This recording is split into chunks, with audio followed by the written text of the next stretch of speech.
بسم اللہ الرحمن الرحیم۔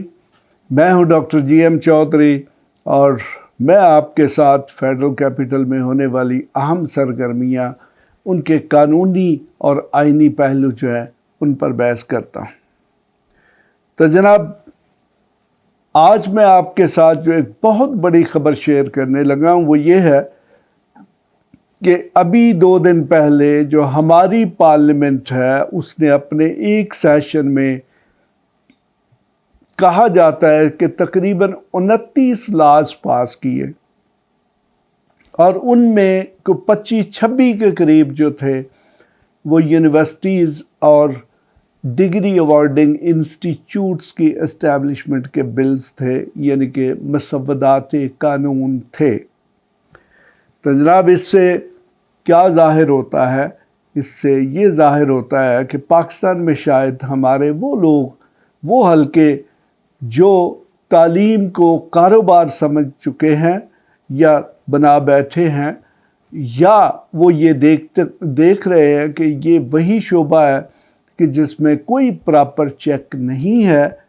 تو وہ سب کے سب لوگ، اب میں بلکہ جانتا ہوں کہ بہت سارے لوگ جو ہیں وہ انڈسٹریلسٹ بھی ہیں،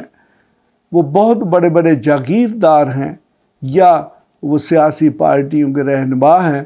تو انہوں نے اپنی اپنی یونیورسٹیز یا انسٹیٹیوٹس کے چارٹر لے رکھے ہیں، یعنی کہ وہ یہ سمجھتے ہیں کہ اس سے اچھا کوئی کاروبار نہیں ہے۔ تو یقیناً جناب، اگر آپ اسلامیہ یونیورسٹی باولپور کے حوالے سے دیکھیں گے تو اگر اسی قسم کے فائدہ حاصل کرنے کے لیے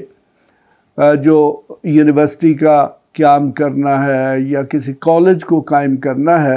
تو یقیناً جناب پھر یہ ایک بہت بڑا پروفیٹیبل بزنس ہے۔ یہاں پر میں آپ کو ایک اور بہت بڑا جو ایول بزنس شروع ہو چکا ہے وہ جناب میڈیکل کالجز کا ہے۔ میرے خیال میں اس وقت صرف پنڈی اسلام آباد میں کم از کم کو 1.5 درجن سے زیادہ میڈیکل کالجز جو ہیں وہ کام کر رہے ہیں۔ ہر وہ شخص، ہر وہ ڈاکٹر یا ڈاکٹروں کا گروپ یا پارٹنرز جو مل کر کچھ پیسے اکٹھے کر سکتے ہیں، تو وہ سارے کے سارے جو ہیں جی انہوں نے میڈیکل کالجز بنائے ہوئے ہیں۔ تو جناب، ان میڈیکل کالجز میں لاکھوں روپے پر سیمیسٹر فیس وصول کی جاتی ہے، اور اس میں ہمارا جو ریگولیٹری ادارہ جو کہ PMDC ہے، اس کے متعلق کہا جاتا ہے کہ اس کے بھی بہت سارے لوگ شامل ہوتے ہیں۔ بلکہ مجھے میرے ایک جاننے والے نے بتایا کہ انہیں کسی میڈیکل کالج کی اپروول چاہیے تھی، تو جب انہوں نے PMDC سے رابطہ کیا تو اس کے کچھ لوگوں نے یہ کہا جی کہ پہلے سال کی جو ساری فیس ہے وہ ہماری ہوگی، اور اس کے بعد آپ کی جو فیس ہے اس میں اتنے % تک ہمارا حصہ ہوگا، تو آپ کو جناب فوری طور پر ہم کالج کی ریکگنیشن دیں گے۔ تو جناب ایسے ہی شاید ہو رہا ہے، اگر نہیں ہو رہا تو تب بھی اس کو چیک کرنا ضروری ہے کہ یہ اتنی جو مشرومی ہو گئی ہے میڈیکل کالجز کی یا دوسرے تعلیمی اداروں کی، اس کی کیا وجہ ہے۔ ہمارے ہاں جہاں تک یونیورسٹیز کی ایجوکیشن ہے، اس کی جو کوالٹی ہے اس کو چیک کرنے کی ذمہ داری ہائر ایجوکیشن کے ذمہ ہے، اور وہ پھر ایک ایسا ادارہ ہے کہ جس میں انہی یونیورسٹیز کے پروفیسرز موجود ہیں۔ تو یقیناً جب ایسے ہوگا، کنفلکٹ آف انٹرسٹ ہوگا، یا آپ کے ہی یار دوست جو ہیں وہ ریگولیٹری ادارے میں موجود ہوں گے، تو پھر جناب وہ ادارہ قطعی طور پر پراپر ریگولیشن نہیں کر سکے گا، اور یہی سب کچھ ہو رہا ہے۔ یعنی کہ پبلک سیکٹر کی یونیورسٹیز کو کروڑوں کے حساب سے گرانٹس بھی دی جاتی ہیں، اور ان گرانٹس کو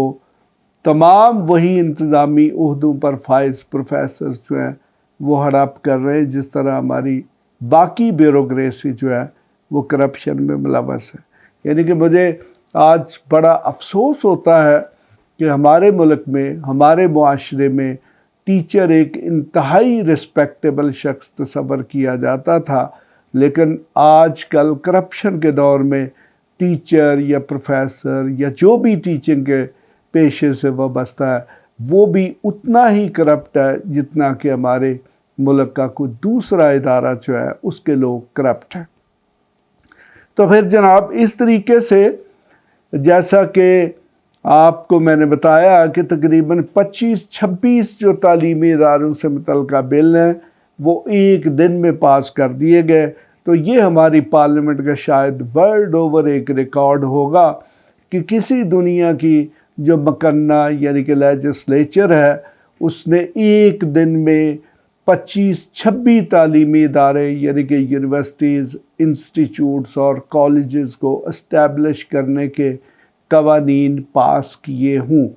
یہاں پہ میں آپ کو یہ بتا دوں کہ ایک کوئی بھی جو یونیورسٹی ہوتی ہے یا ڈگری ایوارڈنگ انسٹیٹیوٹ ہوتی ہے اس کا جو چارٹر ہے کم از کم 20-25 پیجز پر مشتمل ہوتا ہے۔ تو اب آپ اس سے اندازہ لگا سکتے ہیں کہ ہماری پارلیمنٹ میں موجود جن لوگوں نے ان بلوں کی حمایت کی انہوں نے شاید ان کو کبھی کھول کر بھی نہ دیکھا ہو، بلکہ ان میں سے تو بہت سارے ایسے بتائے جاتے ہیں کہ جو کہ پارلیمنٹ میں یعنی کہ نیشنل اسمبلی میں انٹروڈیوس ہوئے اور ان کو پاس کر دیا گیا۔ اور میں نہیں سمجھتا کہ اگر وہ پرائیویٹ ممبرز بل تھے تو ان پہ جو پروسیجر کی ریکوائرمنٹس ہیں وہ بھی پوری کی گئی ہوں۔ یعنی کہ پروسیجر کی ریکوائرمنٹ یہ ہوتی ہے کہ کوئی بھی جو پرائیویٹ ممبرز بل ہوتا ہے اسے بھی اسی طریقے سے کیبنٹ میں پیش کیا جاتا ہے اور کیبنٹ نے اس بات کا فیصلہ کرنا ہوتا ہے کہ کیا ایسے پرائیویٹ ممبر بل کی حمایت کی جائے یا اس کو اپوز یعنی کہ اس کی مخالفت کی جائے۔ تو بہرحال جناب ہمارے ہاں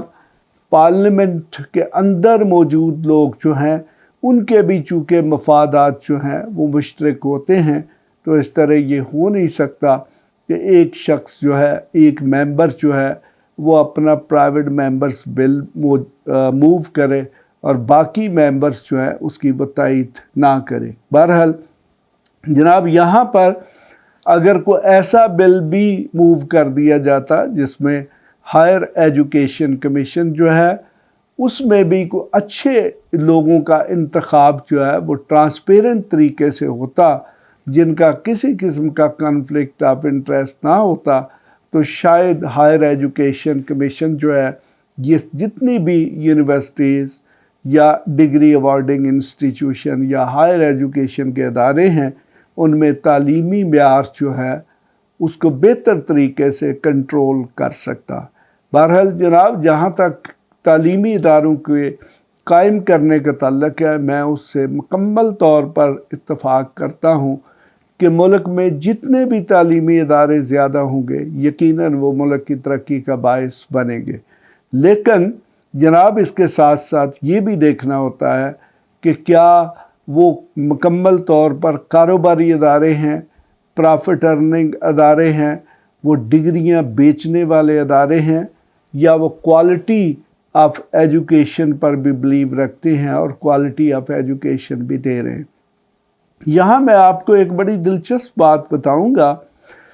کہ اس وقت تقریباً ہمارے ملک میں کوئی 250 سے زیادہ ڈگری ایوارڈنگ انسٹیٹیوشنز ہیں یعنی کہ یونیورسٹیز اور انسٹیٹیوٹس موجود ہیں۔ تو میں ایک بڑی سمپل سی اسٹیٹسٹک شیئر کر سکتا ہوں کہ اگر ہر یونیورسٹی سال میں صرف ایک بڑا اسکالر اور ریسرچر پیدا کر دے تو یقیناً ایک سال میں کم از کم 250 لوگ